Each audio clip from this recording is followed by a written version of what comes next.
Ahojte, volám sa Ľubomír a toto je Badán Show. No haló no, ja už som tu. A ty si kde? No, tu sedím, jak sme sa dohodli. Aj on tu je už. Tak nemôžem moc hovoriť, lebo tu sedí hneď vedľa mňa.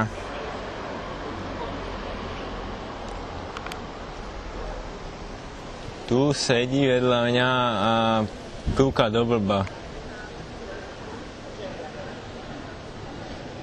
Pozor teraz. Ku košelu má telefon.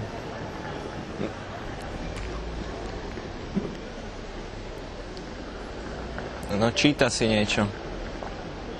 Nejakú SMS-ku.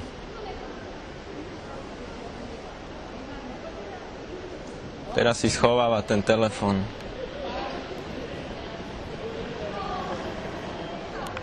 Teraz stále sedí a neviem čo s ním, že, lebo tak on utekol. A že kedy prídeš, aby sme ho zobrali, musíme ho zobrať, odkiaľ utekol.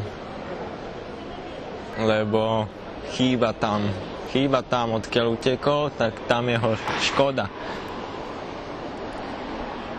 Teraz sa špára v nose.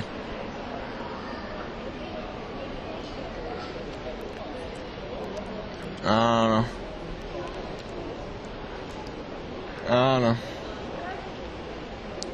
Tak ja neviem, no, však dojdi a teraz smrká.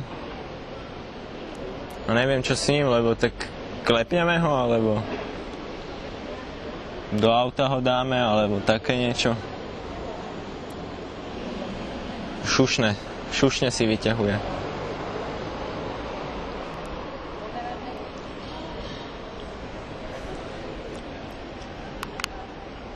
Tak ja neviem, no kedy tu budeš, lebo on môže utiecť, zase nám utečie a čo potom?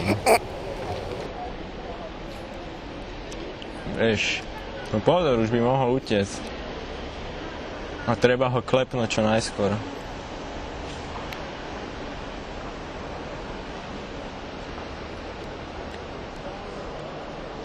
Už drhá.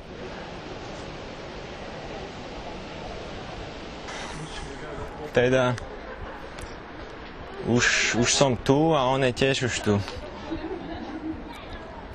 No tu sedí. No, noviny si číta. Tak neviem, že čo s tým, že či mám ho osloviť, alebo čo.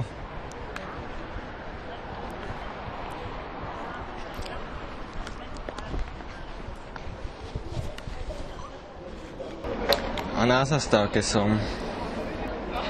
No normálne na zastávke.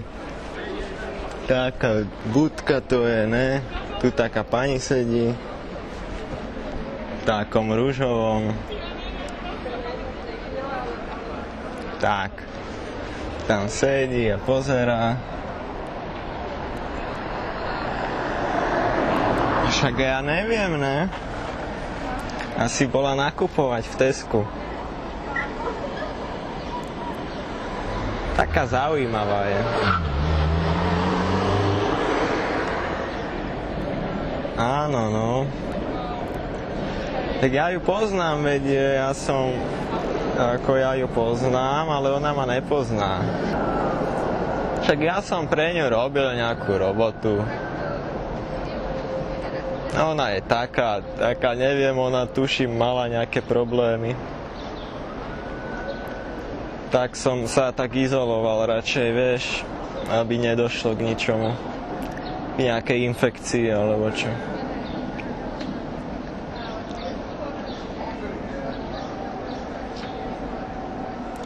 Lebo ak by došlo k infekcii, tak by to nebolo boh vie čo. Ale ona nezistí, že kto som.